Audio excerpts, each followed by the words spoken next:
saltwater marshes. With the boat landing is an oyster shell landing, ground up oyster shells. And fishing in the flats, I've been running over a lot of oyster beds because the water's so dingy you can't see them even in shallow water. So I brought it home, flipped it over to see how bad it is. It's not cut up near as bad as I thought it would be, because I got hung up on a couple of pretty good oyster beds, especially this week, going up in the grass and the shallows, and the tide wasn't all the way in. But what I'm doing, it's pretty deep right here. I'm smoothing some of them out here now.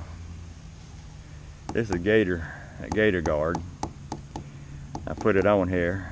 As you can see on both sides, it didn't last very long at all right here on the point. I'm sure it's helping some, but it didn't last near as long as I thought it would, less than a month probably. But the ramp where I put in is shallow. It's a gradual slope, so it's not like a regular boat landing. So you just have to run out of ground. And that's how all this gets on here, a lot of it. But a lot of oyster beds where I'm fishing. So I'm using the heat gun and getting it a little bit hot. And this is the old hobby thing here, hot knife, iron, for doing model airplanes. We use them for experimental aircraft with Stitz covering to heat it and shrink it, heat shrink it. And I'm heating it up with that, and this is hot also, but not hot enough to do any good. But between the two of them, I can go over these scratches and it smooths them back out.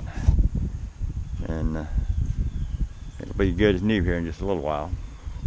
But the boat's been performing great. It's slow going against the tide, but I haven't been in my Hobie Outback. It hadn't even been in the water since I bought this. And I loved my Hobie Outback. I guess that means I love my X10 a little more.